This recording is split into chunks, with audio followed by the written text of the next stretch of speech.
पिता की वैल्यू। 45 वर्षीय दीवान की नौकरी छूट गई थी। बॉस ने जलील करके ऑफिस से निकाल दिया था। पिछले 12 महीनों में तीसरी बार उसे नौकरी से निकाला गया था। रात हो चुकी थी। वह बाजार में पेड़ के नीचे रखी एक बेंच पर बैठा था। घर जाने का उसका जरा भी मन नहीं था। बेंच पर बैठ वह अपने दोस्तों को बार बार फोन मिला रहा था। उनसे रिक्वेस्ट कर रहा था कि कहीं जगह खाली हो तो उसे बता दे, उसे तुरंत नौकरी की जरूरत है। दीवान कामचोर नहीं था, मगर बढ़ते कंप्यूटर के इस्तेमाल ने उसे कमजोर बना दिया था। हालांकि उसने कंप्यूटर चलाना भी सीख लिया था, मगर नए लड़कों जितना कंप्यूटर उसे नहीं चलाना आता था। इस कारण उससे गलतियां हो जाती थीं।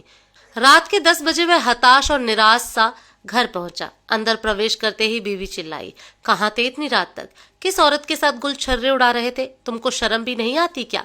घर में जवान बेटा और बेटी बैठे हैं, उनकी शादी की उम्र निकलती जा रही है। कब होश आएगा तुम्हें? अगर इनकी जिम्मेदारी नहीं निभानी थी तो पैदा ही क्यों किया था? दीवान कुछ भी नहीं बोला। पत्नी की रोज रोज की चिक चिक का उसका जवाब देना छोड़ दिया था। अभी वह बाहर रखी टंकी से लगे नल से हाथ मुंह धो रहा था कि बेटी दौड़ते उसके पास आई। आते ही बोली, पापा आप मेरे लिए मोबाइल लाए क्या? दीवान ने बेटी को भी कोई जवाब नहीं दिया। बेटी फिर से बोली, पापा आप जवाब क्यों नहीं देते? सुबह तो आप पक्का प्रॉमिस करके गए थे कि रात को लौटते समय मेरे लिए मोबाइल लेकर ही आएंगे। दीवान चुप ही रहा। वह जवाब देता तो क्या देता? बेटी के मोबाइल के लिए एडवांस मांगने पर ही बॉस ने उसे नौकरी से निकाल दिया था।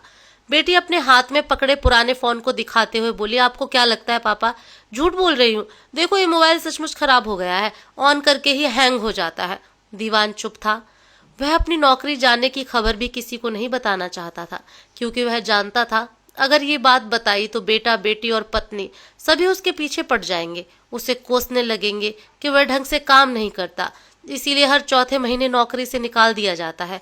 हाथ मुंह धोने के बाद वह सीधा अपने कमरे में गया, जहां बेड पर पसरी पत्नी मोबाइल चला रही थी, जिसकी आंखें मोबाइल स्क्रीन पर थीं और कान घर में हो रही बातें सुन रहे थे। जो ही दीवान ने कमरे में कदम रखा वह चिल्लाई, जवाब क्यों नहीं देते? बहरे हो गए हो क्या? बेटी को मोबाइल क्यों नहीं ला कर दिया? वह दबी दबी आवाज में बोला, पैसे हाथ में नहीं आए, जब पैसे मिलेंगे तब ला दूंगा। पत्नी बोली, हाथ में नहीं थे तो किसी से उधार ले लेते। तुम जानते हो ना वह कंपटीशन की तैयारी कर रही है, बिना मोबाइल के कैसे पढ़ेगी? दीवान के पास जवाब देने को बहुत कुछ था, मगर अब उसने चुप रहना सीख लिया था। वह रसोई में चला गया, खुद ही थाली निकाली, फिर खाना खाने लगा। दीवान की बेटी 22 साल की हो चुकी थी, बेटा 24 साल का हो चुका था। दोनों पढ़ाई में कम और सोशल मीडिया पर ज्यादा समय बिताते थे। इस कारण कंपटीशन में निकालने का सवाल ही पैदा नहीं होता था। अभी दीवान ने खाना खत्म नहीं किया था कि उसका बेटा घर से बाहर से गाना गुनगुनाता हुआ सीधा रसोई में आया, मगर दीवान को वहां खाना खाते देखकर अपने कमरे में चला गया। दीवान ने नोटिस किया कि उसके कदम बहक रहे थे। जरूर यार दोस्तों के साथ बैठकर पीकर आया होगा। शुरू शुरू में जब बेटा पीकर घर आता था तब दीवान उसे बहुत डांटा करते थे, मगर एक दिन बेटा सामने से बोल गया। दीवान को ज्यादा गुस्सा आ गया था। इस कारण उसने बेटे को थप्पड़ लगाना चाहा। तब बेटे ने उसका हाथ पकड़ लिया था और गुस्से में उसे आंखें दिखाने लगा था। उस दिन के बाद दीवान ने बेटे से कुछ भी कहना छोड़ दिया था। वह खाना खाकर वापस कमरे में आया, तब पत्नी की किचकिच फिर से शुरू हो गई थी, मगर वह चुपचाप सो गया।